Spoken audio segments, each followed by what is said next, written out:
नमस्कार। आज की इस वीडियो में हम पढ़ेंगे जेबी प्रीस्टले का निबंध मेकिंग राइटिंग सिंपल। मेकिंग बनाना, राइटिंग लेखन को सिंपल सरल, लेखन को सिंपल बनाना। जनरली जो राइटर्स सिंपल लिखते हैं उनको ज़्यादा इंटेलेक्चुअल नहीं माना जाता, उनको ज़्यादा वैल्यू नहीं दी जाती। जो डिफ़िकल्ट ऑथर्स हैं, जिनको समझना मुश्किल है, वो ज़्यादा वैल्यूएबल कहे जाते हैं। लेकिन जेबी प्रीस्टले का मानना है कि जो लोग सिंपल लिखते हैं उनको अपने राइटिंग को सिंपल बनाने में बहुत मेहनत करनी होती है, इतना आसान नहीं है सिंपल तरीके से लिखना। तो वो जस्टिफाई करते हैं कि वो सिंपल क्यों लिखते हैं। चलिए शुरू करते हैं।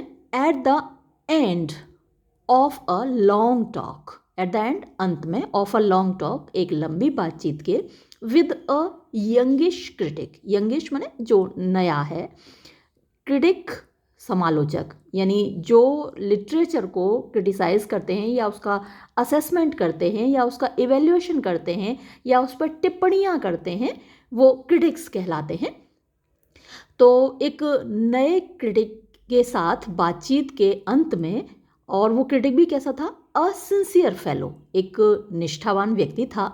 हुज पर्सनैलिटी, जिसका व्यक्तित्व, दो नॉट हिज वैल्यूज़, हालांकि उसके जो मूल्य हैं वो नहीं, आई रेस्पेक्ट, उनकी मैं इज्जत करता हूँ। यानी उसकी पर्सनैलिटी की तो मैं इज्जत करता हूँ, लेकिन उसके मूल्यों की, जो उसकी वैल्यूज़ हैं, उनकी इज्जत नहीं करता। ही स्टेयर्ड, उसने घूरा, एट मी, मुझको, एंड देन सैड, और फिर बोला स्लोली, धीरे से, आई डोंट अंडरस्टैंड यू, आपकी बात मेरी समझ में नहीं आती है। योर टॉक, आपकी बातचीत, इज़ सो मच, मतलब इतनी ज़्यादा, मोर कॉम्प्लिकेटेड, यानी आपकी बातचीत काफ़ी जटिल है, सटल, सूक्ष्म है, देन योर राइटिंग, आपके लेखन की तुलना में। आपका लेखन इतना जटिल नहीं है, इतना कॉम्प्लिकेटेड नहीं है, इतना सटल नहीं है, लेकिन आपकी बातचीत ज़्यादा कॉम्प्लिकेटेड है। योर राइटिंग, आपका लेखन, ऑलवेज, हमेशा, सीम्स टू मी, मुझको लगता है, टू सिंपल, यानी ज़रूरत से ज़्यादा सरल है। एंड आई रिप्लाइड, और मैंने जवाब दिया, बट आई हैव स्पेंट, लेकिन मैंने बिताए हैं, ईयर्स, सालों, ट्राइंग, कोशिश करने में, टू मेक, बनाने की, माई राइटिंग, अपने लेखन को, सिंपल, सरल, अपने लेखन को सिंपल बनाने की कोशिश में मैंने सालों बिताए हैं। वॉट यू सी, जिस चीज़ को तुम देखते हो, एज अ फॉल्ट, एक कमी की तरह, आई रिगार्ड, उसी बात को मैं मानता हूँ, एज अ वर्च्यू, एक खूबी, जो तुम्हें खामी लगती है वो मेरे लिए खूबी है। There are now, there was now, sorry, यानी अब, रिवील्ड, जाहिर हो गया था, टू अस, हम दोनों को, द गल्फ, यानी जो खाई थी, between his generation and mine, उसकी पीढ़ी और मेरी पीढ़ी के बीच में एक जो जनरेशन गैप था, वो हम दोनों को अब समझ में आ गया। ही एंड हिज लॉट, यानी वो बंदा, क्रिटिक, और हिज लॉट, उसके जैसे बाकी लोग, हु मैच्योर्ड, जो कि वयस्क हुए हैं, इन द अर्ली 30s, यानी जो 30s का डिकेड है, 1930 से लेकर 1940 तक का जो डिकेड है वो 30s कहलाएगा। तो अर्ली 30s का मतलब 1935 के पहले का समय। तो 1935 से पहले जो मैच्योर हुए हैं, वांटेड, चाहते थे, लिटरेचर, यानी साहित्य को, टू बी डिफ़िकल्ट, कि वो कठिन हो। दे ग्रू अप, वो बड़े हुए, इन रिवोल्ट, यानी क्रांति करते हुए, विद्रोह करते हुए, अगेंस्ट, खिलाफ, द मास कम्युनिकेशन, मास, जन, यानी लोग होते हैं, कम्युनिकेशन यानी संचार, जनसंचार का विरोध करते हुए, मास कम्युनिकेशन, एंटिक्स, एंटिक्स होते हैं जो मतलब हास्यास्पद क्रियाकलाप होते हैं, उनको एंटिक्स कहते हैं, ऑफ देयर एज, अपने युग के। तो देखिए, जो चीज़ आसान होती है वो लोगों को समझ में आती है, तो अपने युग के जनसंचार की जो क्रियाकलाप हैं उनका विरोध करते हुए ये लोग बड़े हुए थे। दे डिड नॉट वॉन्ट, वो नहीं चाहते थे, टू शेयर यानी शामिल शेयर करना, बांटना, एनीथिंग कुछ भी, विद द क्राउड भीड़ के साथ। यानी जो लिटरेचर भीड़ को समझ में आ जाए वो उनको अच्छा नहीं लगता था, भीड़ के साथ वो कुछ भी नहीं बांटना चाहते थे। राइटिंग लेखन, दैट वॉज जो कि था, हार्ड मुश्किल, टू अंडरस्टैंड समझना, वॉज वो था, लाइक अ पासवर्ड एक पासवर्ड की तरह, टू देयर सीक्रेट सोसाइटी उनके गुप्त समाज के लिए। यानी एक पासवर्ड होता है ना कि भाई आप इधर आते, कोड वर्ड होता है, पासवर्ड होता है कि सिर्फ वही लोग इधर आ सकते हैं जिनको वो पासवर्ड मालूम हो। तो वैसा लेखन उनके समाज के लिए एक पासवर्ड था जो सिर्फ उन्हीं को समझ में आए। अ गुड राइटर एक अच्छा लेखक, टू देम उनके लिए, वॉज वो था, वन एक ऐसा लेखक, हु मेड जो बनाता था, हिज रीडर्स अपने पाठकों को, टॉयल यानी परिश्रम करना, एंड स्वेट माने पसीना बहाना। तो अच्छा लेखक वो है जिसको पढ़ने के लिए लोगों को मेहनत करनी पड़े और पसीना बहाना पड़े, आसानी से समझ में आ जाए तो वो अच्छा लेखक नहीं है। दे एडमायर्ड वो प्रशंसा करते थे, तारीफ करते थे, एक्सट्रीम यानी बहुत ज़्यादा, अत्यंत ऊंचे स्तर की, क्लेवरनेस होशियारी को, एंड सोलेमनिटी और सीरियसनेस होती है, इसका मतलब गंभीरता को। पोइट्स लाइक पॉलिटिकल कार्डिनल्स यानी ऐसे कवि जो कि पॉलिटिकल कार्डिनल्स हों, यानी कि जो राजनीतिक नियम बनाएं। क्रिटिक्स यानी समालोचक, हु केम टू लिटरेचर जो साहित्य की ओर आते हैं, लाइक स्पेशलिस्ट यानी विशेषज्ञों की तरह, सम्मन्ड जिनको बुलाया गया है, टू अ कंसल्टेशन सलाह लेने के लिए, at a Kings bed side एक राजा के बिस्तर पर, यानी राजा बीमार है और उसको सलाह देने के लिए जैसे विशेषज्ञ बुलाए जाते हैं, स्पेशलिस्ट बुलाए जाते हैं, वैसे ही क्रिटिक्स को बुलाया जाए कि भाई ये पोइट ने क्या लिखा है, ये तो कुछ समझ में ही नहीं आ रहा, जरा इसको बताइए। तो ऐसा पोइट, ऐसा लेखक उनके लिए एडमिरेशन का पार्ट है, यानी प्रशंसा का पात्र है। फिर आगे देखिए, अ जेन्युइन ऑथर, जेन्युइन माने होता है सच्चा, ऑथर लेखक, तो एक सच्चा लेखक। एन आर्टिस्ट एक कलाकार, एज डिस्टिंक्ट जो कि अलग हो, फ्रॉम हैक्स, हैक होते हैं भाड़े के टट्टू, किराए के टट्टू जो किराए पे चलते हैं, तो किराए के टट्टू से अलग हो। Who try to please the mob, अब इनके लिए हैक कौन है, एक ऐसा लेखक जो कोशिश करता है, प्लीज माने प्रसन्न करने की, खुश करने की, द मॉब माने भीड़ को, तो भीड़ को खुश करने की जो कोशिश करता है वो लेखक भाड़े का टट्टू है इनके लिए। तो उससे भिन्न, डिस्टिंक्ट का मतलब अलग, तो उससे भिन्न लेखक क्या कहलाएगा, a genuine author. An artist begin वो शुरू करता था, विद सिंपल थॉट्स यानी आसान विचारों से, तो शुरुआत में तो वो आसान विचार अभिव्यक्त करता था, एक्सप्रेस करता था। एंड इम्प्रेशंस वही विचार, ख्यालात, प्रभाव।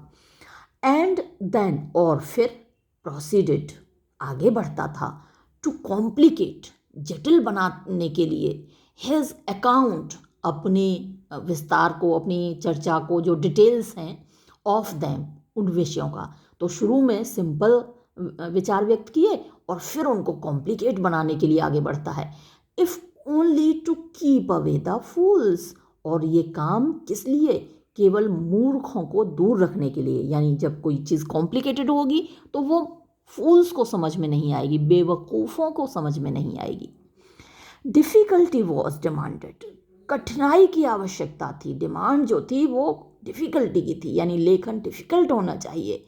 हैंस अतः, द वोग जो एक चलन चल पड़ा, वोग माने चलन होता है, ऑफ डन एंड हॉपकिंस, तो जॉन डन है, इसकी कई पोएम्स मैंने अपलोड की हैं, बहुत मुश्किल होती हैं बच्चों को समझना। और हॉपकिंस का मैंने हालांकि कुछ अपलोड नहीं किया, जेरार्ड मैंडले हॉपकिंस ये भी कठिन लेखक माने जाते हैं। तो ये चलन इन लोगों का चल पड़ा कि भाई ऐसा लिखो जो लोगों की समझ में ना आए।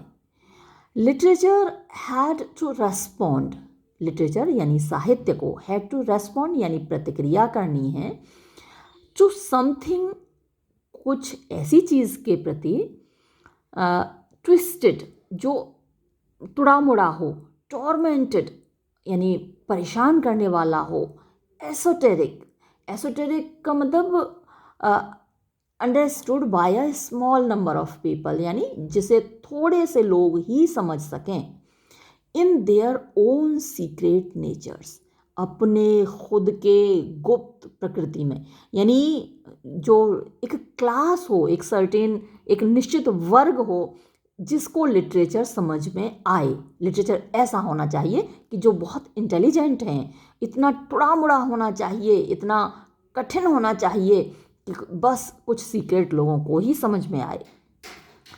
इन ऑल दिस, इस सब में, there was no pose. Pose होता है जब हम आर्टिफिशियली पोज देते हैं ना, जब कोई फोटो खींच रहा होता है तो हम आर्टिफिशियली स्माइल करते हैं, जबकि ऐसी स्माइल करने वाली तो कोई बात होती नहीं है, तो इसमें कोई बनावट नहीं है। एंड हियर, और यहाँ, their elders went wrong about them, जो उनके एल्डर्स हैं, जो उनके बड़े लोग हैं, वो उनके बारे में गलत थे। They could be accused not unjustly of narrowness and arrogance but not of insincerity. They could be accused, उन पर दोष लगाया जा सकता था, नॉट अनजस्टली यानी अगर उन पर दोष लगाया जाए तो वो अनजस्ट नहीं होगा, एंड अनजस्टली ऑफ नैरोनेस, यानी नैरोनेस होती है संकीर्णता, कि भाई केवल हम समझ पाएँ, बाकी जो आम जनता है वो ना समझ पाए, तो ये नैरोनेस होती है। कोई चीज़ आप सिर्फ अपने तक रखना चाहते हैं, जैसे आपकी सोच नैरो होती है ना, तो आप अपने बारे में ही सोचते हैं, तो संकीर्णता कहलाती है, छोटी सोच कहलाती है। एंड एरोगेंस, एरोगेंस घमंड होता है। तो इन पर हम ये दोष लगा सकते हैं जो लिटरेचर को डिफ़िकल्ट रखना चाहते हैं कि भाई ये लोग संकीर्ण हैं, एरोगेंट हैं, घमंडी हैं, बट नॉट ऑफ इनसिंसियरिटी। लेकिन हम ये नहीं कह सकते, उन पर ये दोष नहीं लगा सकते कि ये इनसिंसियर हैं। सिंसियर ईमानदार होता है, निष्ठावान होता है, और इनसिंसियर उसका उल्टा हुआ, बेईमान। दे वर डेस्परेटली सिंसियर, वो डेस्परेटली मतलब बहुत ज़्यादा सिंसियर, निष्ठावान थे, ईमानदार थे। इन बिलीविंग, ये विश्वास करने में, दैट के द ट्रू आर्टिस्ट, सच्चे कलाकार को, मस्ट हाइड, छिपना चाहिए, छिप कर रहना चाहिए, फ्रॉम द क्राउड, भीड़ से, बिहाइंड, पीछे, अ थिकेट, एक झाड़ी के, ऑफ ब्रायर्स यानी वो जो कांटेदार पौधे होते हैं, कांटेदार झाड़ियाँ, उनके पीछे छुप कर रहना चाहिए एक कलाकार को। तो यानी जो कठिन लेखन है वो एक कांटेदार झाड़ी की तरह है जो लेखक को छुपा कर रखता है भीड़ से। दे ग्रू अप, वो बड़े हुए, टेरिफाइड, डर कर, ऑफ द क्राउड, भीड़ से, तो उनके अंदर एक भीड़ का डर था। हु, जो कि, in this new mass age, जो कि इस नए, जो नया युग है, आधुनिक युग है, वो आम जनता का युग है। तो ये जो नया युग है, mass age, seemed to them, उनको लगता था, टू बी थ्रेटनिंग यानी धमकी देने वाला, डर से भरा हुआ, धमकाने वाला, threatening all decent values, decent माने अच्छी, उच्च स्तर की, वैल्यूज़ मूल्य, तो जो डिसेंट वैल्यूज़ हैं, जो अच्छे मूल्य हैं, उनको एक थ्रेट है, उनको, उनके ख़त्म होने की पॉसिबिलिटी है, संभावना है, अगर कुछ चीज़ ऐसी होगी जो भीड़ को समझ में आए।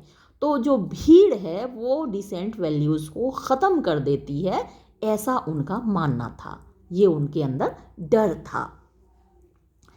बट लेकिन, आई वॉज बॉर्न, मैं तो पैदा हुआ हूँ, पैदा हुआ था, इन द 19th सेंचुरी, 19वीं शताब्दी में।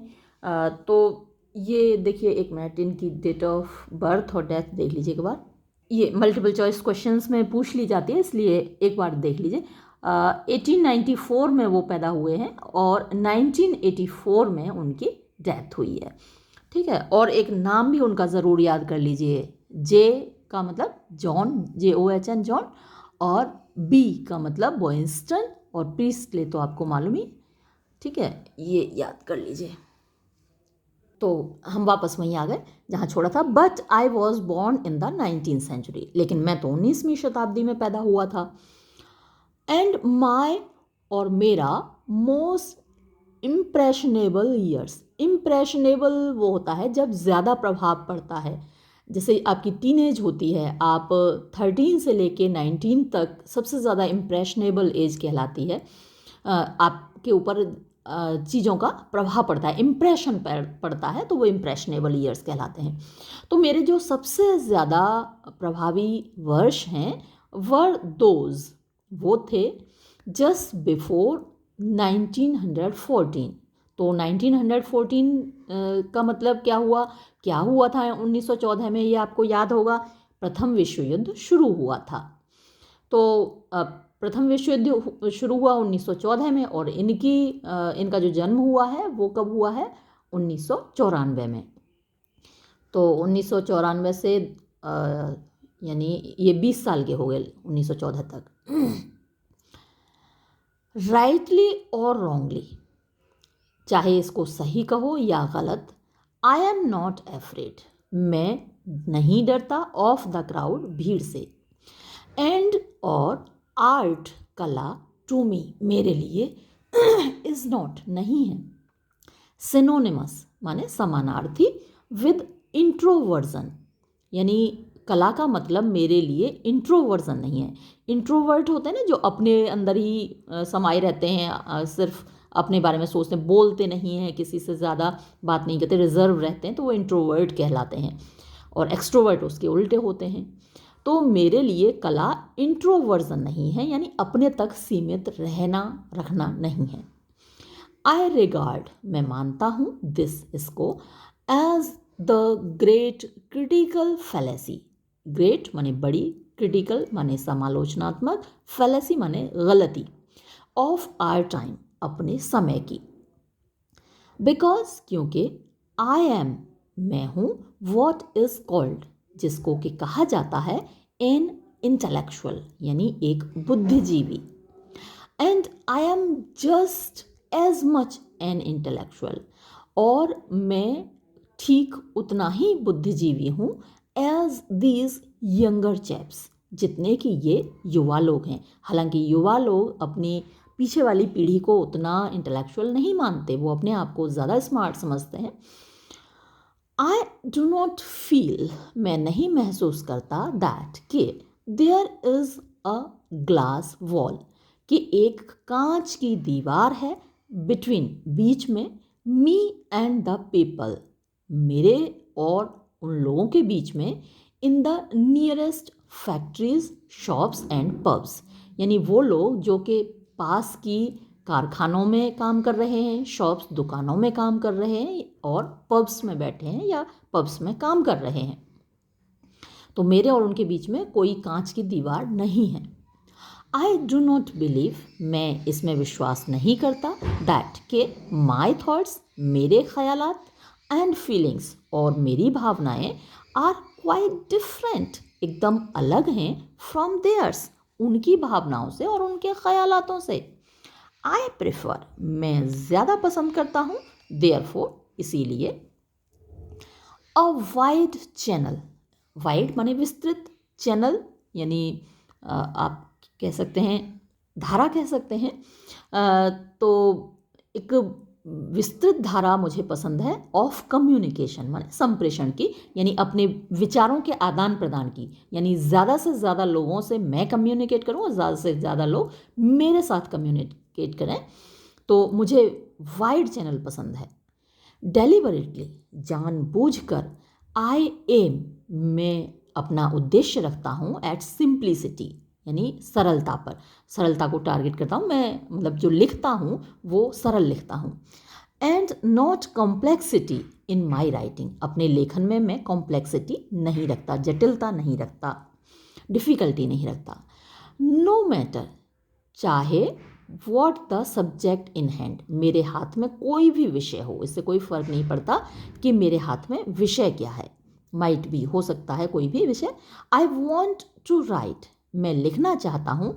समथिंग, कोई ऐसी चीज़, दैट, जो कि एट अ पिंच, यानी मुझे कोई पिंच करे या मुझे कोई एनकरेज करे या मुझसे कोई कहे तो उसको मैं आई कुड रीड, मैं पढ़ सकूं अलाउड, जोर से, इन अ बार पार्लर, यानी बार में बैठकर, बार का जो हॉल होता है उसमें बैठकर मैं पढ़ सकूं।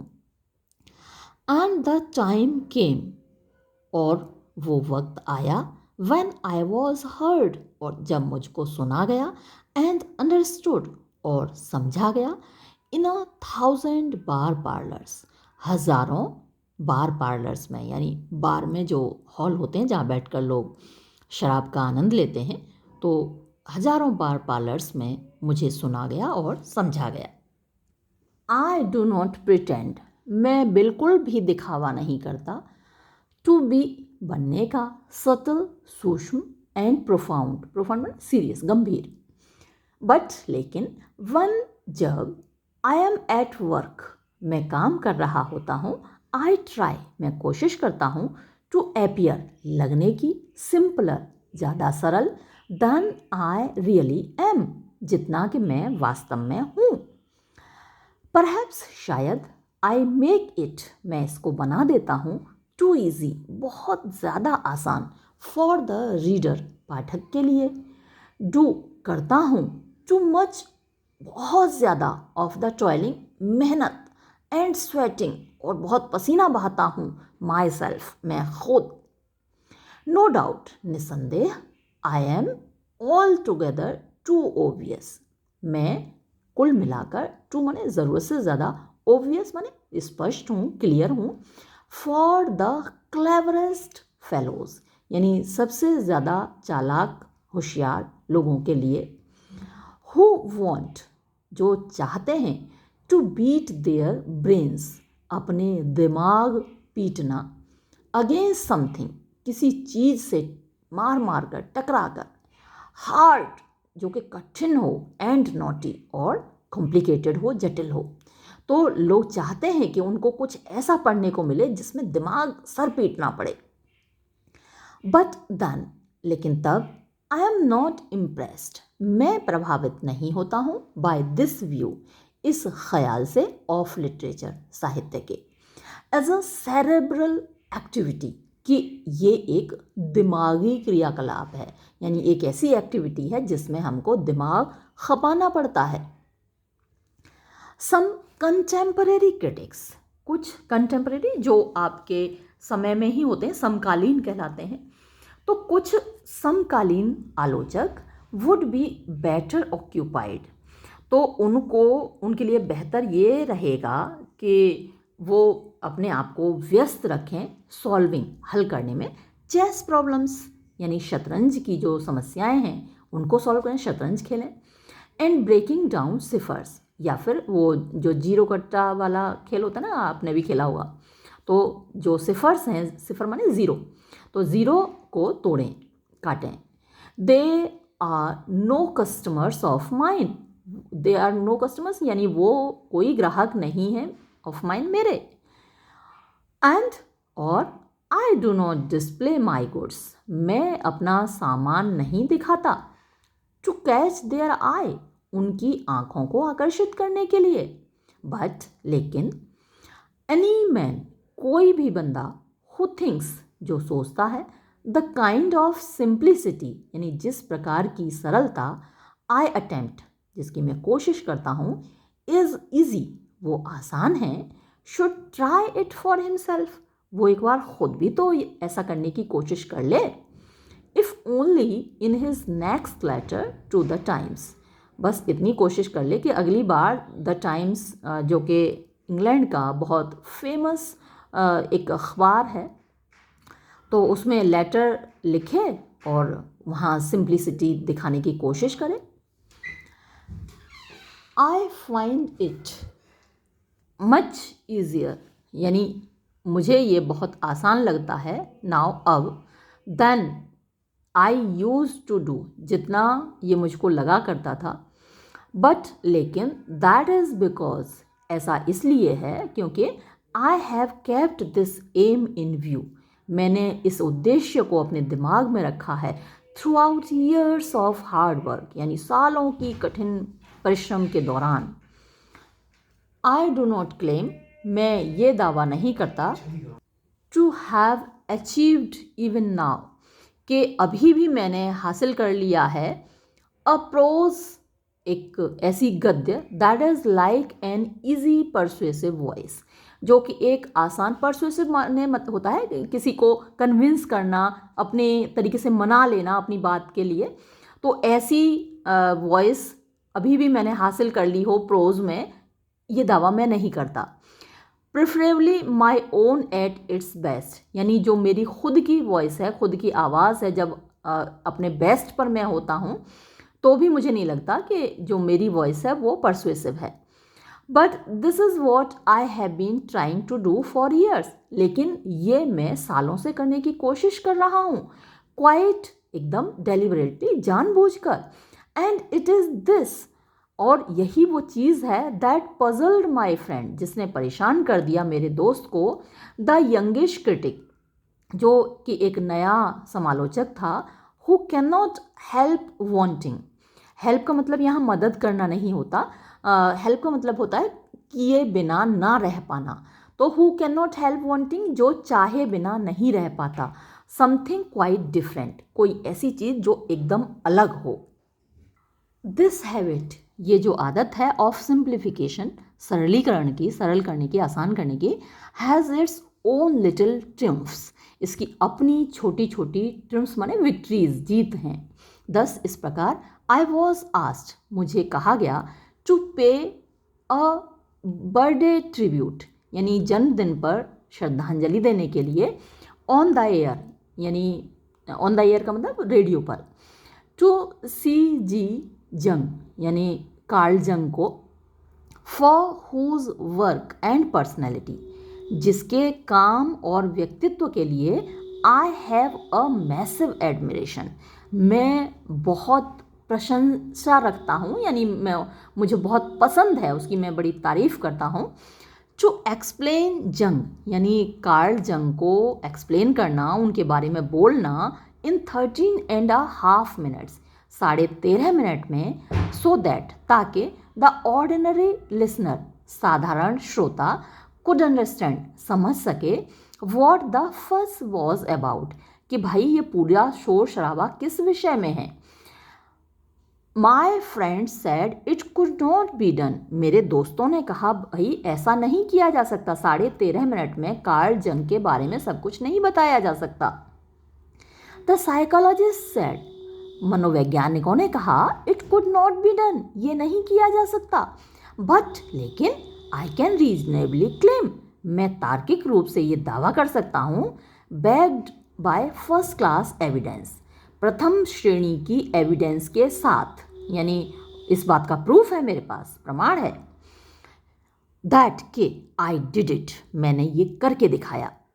It was a tough little task, ये बड़ा कठिन काम था, छोटा सा था पर कठिन था।